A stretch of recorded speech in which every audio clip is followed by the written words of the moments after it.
Thanks, Joe. Good seeing you or hearing some of you guys, and I'm happy to be here despite all the hindrances. It's still good to have these meetings. My talk is about disordered magnets as classical and ultimately quantum conduits of topological neutral transport and simulators of strongly correlated media. The work was done in collaboration with my very bright student, Jizo, at UCLA, and excellent postdoc, Susie Zhang. The general question I want to start with is about possible neutral non-entropic transport phenomena in insulated media. For that, I will use what we've learned over the past years to electrically manipulate spin transport in various heterostructures in which metallic contacts are used to electrically inject spin transport into arbitrary materials and then reciprocally detect the outflow of spin transport via measurable voltages. The detection and injection is performed at the interfaces, and the transport itself is based on an approximate conservation of spin. I want to extend this notion to ask about other possible conservation laws using still magnetic materials, spintronic tools for injection and detection. But instead of spin transport, I want to put forward the idea of topological conservation laws based on topological, sort of non-local topological textures that could be provided by spin degrees of freedom. I will start, my story sort of classically, long wavelengths, maybe elevated temperatures, strong thermal fluctuations. But at the very end, I will go towards lower temperatures, quantum fluctuations, and innately quantum regimes of topological transport.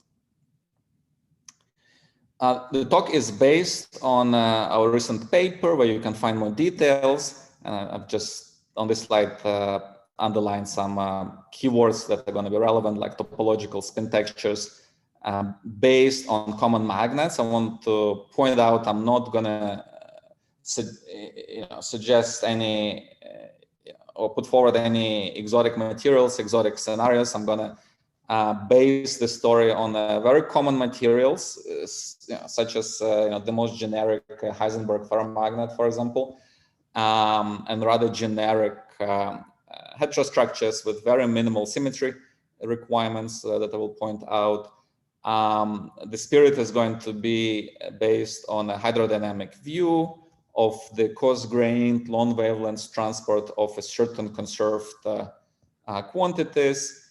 And I'm pursuing a long-range neutral signal propagation that is neither carried by charge nor by simply spin, as well as being a non-entropic. So I'm not talking simply about some heat transport phenomenon. And the specific scenario we'll consider in this talk also has implications for manipulation of square-Munich textures. Okay, so foregoing any lengthy introduction, let's cut to the chase. In this talk, I want to specifically focus on bulk three-dimensional materials with magnetic order, at least materials that could have magnetic order at low temperature. At high temperature, they could be strongly fluctuating, paramagnetic. In general, the degrees of freedom that I'm concerned with have to do with a mapping from a three-dimensional real space of the bulk at any point in time, again, starting with the classical description at the beginning, to the three-dimensional order parameter space that corresponds, let's say, to three-dimensional magnetization that is position and time dependent. So N is position time dependent magnetization or spin density that has orientational dynamics as well as fluctuations in the magnitude. So at this point, I'm not restricting our attention to low temperatures. I can equally well consider high as well as low temperatures. And in fact, the most interesting place for us is going to be around TC, sort of at the boundary between ordered and disordered, strongly fluctuating phase. For such a texture, let's say collective spin density texture in a ferromagnet, we can define a conserved fork current as follows. One can check directly that at the base that conservation law, and we're emphasizing that it's a topological conservation law. I write it down based on this expression for the fork current without specifying what my Hamiltonian is, what my symmetries are, etc. So irrespective of the symmetries in this system, this conservation law holds. However, we will start invoking symmetries later on when we want to manipulate this conserved quantity with, say, spin Hall type of phenomena at the boundaries. There is a nice bulk boundary correspondence associated with this conservation law that is based on Stokes' theorem. So the conserved quantity, let me call it Q, the conserved charge associated with this fork current is given by the volume integral of the zeroth component of this fork current. And invoking Stokes' theorem, we can see that we can easily show that this conserved charge is given by the surface integral of the Skyrmion density. Okay, so a sketch of a bulk texture that carries some non-trivial charge, can be like this, and one can easily convince themselves that what we're talking about here is nothing but a hedgehog, sort of delocalized hedgehog density that, as a boundary fingerprint, has a Skyrmion number associated with it. At high temperatures.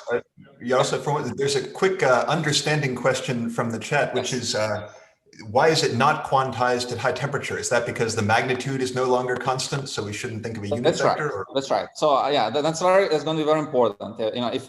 If you freeze the magnitude, if I go to very, very low temperatures, then it becomes quantized. And you can see it both from the Skyrmionic perspective on the boundary as well as the hedgehog perspective in the bulk. But it's going to be important for us that even at elevated temperatures, when the magnitude of N is fluctuating, the conservation law still holds, even though this charge is not going to be quantized. Great, thank you. Okay, yeah, that's a great question. So, all right. So, like I said, like I just said, at very low temperature below TC, these textures mainly freeze out, apart from some local topological defects that have hedgehog charge associated with it. So let's say we have one defect with hedgehog charge +1, so we could have magnetic texture lines emanating from it. The other defect was opposite charge that act as a sink for the magnetic texture lines. You could imagine that in a simple magnetic material, this hedgehogs are going to be very, very rare and strongly bound. If anything, the hedgehogs and the hedgehogs are going to be strongly bound with each other. You can understand that simply by evaluating exchange energy associated with them that scales linearly with the distance. So at low temperatures, these hedgehogs are going to be essentially inconsequential for thermodynamics as well for any reasonable dynamic transport phenomenon.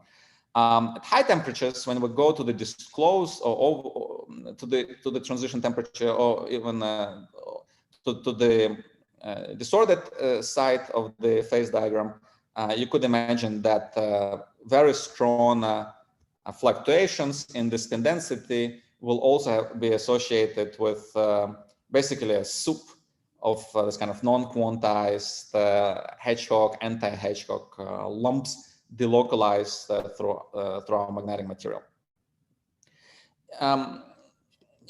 It's still talking about conventional magnetic materials. So the presence of the slumps, is not really a fact, and the universal properties of the standard Landau phase transition here. Nevertheless, they're there, and as we go to high temperature, this fluctuating deconfined hedgehog anti-hedgehog soup is a kind of transport medium that we propose to directly manipulate and exploit for possible applications in the future. Okay, so that's the basic sort of cartoon of our idea. Now, again, combining this picture of fluctuating hedgehog, some kind of hedgehog anti-hedgehog plasma with a spin hole type of phenomenology. Let us suppose, for simplicity, that our magnetic material here in the middle of the structure is insulating. And now let's connect some electrical contacts to manipulate this fluctuating plasma of the topological charge. So the hedgehog, the conserved hedgehog charge, from now on I will be referring to as a three-dimensional bulk topological charge. So the main idea now is to tailor the physics and the symmetries of my interfaces such that the electrical current generates a Magnus force that couples to the topological charge. So let's say the hedgehogs will be driven to the right along the x-axis, the anti-hedgehogs to the left, generating the net hedgehog flux.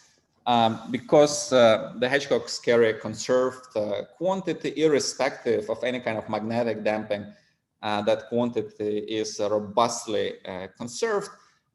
It will flow through the structure, generating non-local signals, which we can detect by the reciprocal voltage produced by the outflow of the topological charge. So very similar to the spin injection, spin detection, and some kind of spin hole experiment. Now, up to now, that my story has been kind of mathematical. Let's now sort of build up the physical meat around this story. First, let me propose a mechanism, or also a mechanism as well as a phenomenological view on how the electrical current flowing the boundary of an insulating material can generate a Magnus force on the topological charge. Okay, that Magnus force is going to be used as a driving force, ultimately as a chemical potential associated conjugate to the topological charge, injecting the topological charge across the interface. For that, let me start by, because the underlying microscopic degrees of freedom are magnetic, let me start by asking what is the spin transfer associated with this electrical current into my magnetic medium. Again, that spin transfer is not the torque in the usual sense, which is normal to the magnetic order parameter. Now, this is a total spin transfer which concerns both directional degrees of freedom as well as the magnitude fluctuations of the order parameter. One of the most basic so phenomenological spin transfers associated with three-dimensional bulk magnetic texture that I can write down with very minimal sort of physical and symmetry requirements is of this form. Here, J is the electrical current density at some point of my magnetic material. If magnetic material is insulating, then this is electrical current basically flowing interface. at the interface, or I could think of this as being electrical current that is tunneling into a little thin layer of my magnetic material near the interface. So it's some kind of proximity electrical current generated by my contact. It turns out I don't really have to require the presence of spin-orbit interactions. So as such, I will, we can develop the story even without any spin-orbit interactions. So in that sense, with minimal physical requirements such as no spin-orbit interactions, and with minimal symmetry requirements that absolutely need to break reflection symmetry along the z-axis. Otherwise, the Magnus force on the Hedgehog density would be prohibited by symmetry. In other words, this electrical current simply by symmetry would not be able to inject Hedgehog flux through the zy plane. With those minimal requirements, reflection symmetry broken along the z-axis, no spin-orbit interactions, that is a basic spin transfer torque that we can write down. And furthermore, this is exactly the kind of spin transfer torque that we need to generate a Magnus force acting on our topological charge. To see that, let's see what happens in the vicinity of Curie temperature. Let's write down again a minimal kind of overdamped description of the order parameter and near TC. Gamma is a relaxation coefficient. H is the force conjugate to the order parameter. So that's a basic equation of motion for the order parameter near TC. And in the presence of the current, we add the spin transfer on the right-hand side. Now let me ask, what is the rate of change of the Landau free energy according to this equation of motion? In the absence of the spin transfer, we simply have Rayleigh dissipation. So this damping, simply whatever the free energy you have as the initial condition will simply be damped by the Rayleigh dissipation. In the presence of the current, we have an additional term that contributes to the rate of change of the Landau free energy. Let's work out what the term is. We interpret the term as the work by the electrical bias on the collective magnetic texture, integrating that the work over the interface as well as over time, we get the net energy, net free energy that associated with that work on our collective magnetic dynamics, which is proportional to electrical current as well as the topological charge that has been injected into our system. So this basic interfacial spin transfer torque is exactly the kind of torque we need to inject the topological charge. We associate the chemical potential to that work, which is in proportion to some non-universal phenomenological constants like this zeta 1 over this damping coefficient and the current. So the positive, the chemical potential is proportional to the current. Positive current, let's say, injects hedgehogs. Negative current, anti-hedgehog. So that's the basic principle. And of course, by once we work out the injection at one interface, the detection of the voltage at another interface, we don't have to do anything other than invoking Gonzaga reciprocity. And so other than this, then we have to develop a transport theory for hedgehogs. Okay, and now that we realize that the contacts translate into certain chemical potential at the boundary, we can work out the transport theory, by developing some kind of Kubo theory for the bulk far away from any interfaces. This is closely analogous to, like I said, the spin transport phenomena in which spin transport in insulators is manipulated by the spin Hall effect and as well exhibited experimentally by the inverse spin Hall effect at metallic interfaces. Specifically, since I'm interested here on transport carried by collective textures, this is very much like this spin superfluid transport that is manipulated by spin Hall effect except that now the conserved quantity is a topological charge rather than actually any kind of spin density.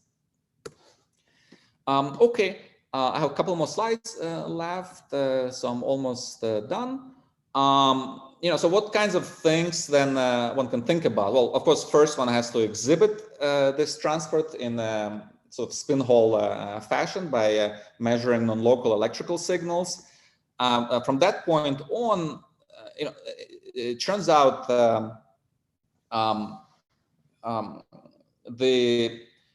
this dynamical system is sufficiently rich to start thinking of all sorts of interesting implications. So one thing that came to mind a couple of years ago to us is energy storage based on manipulation of such topological textures.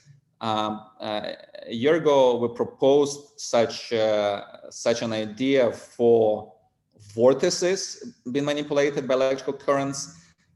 For the purpose of today's talk, that story is pretty much exactly the same like today's story of hedgehogs, except that the topological charge there is vorticity of two-dimensional materials rather than a hedgehog density of three-dimensional materials. Other than that, very much analogous.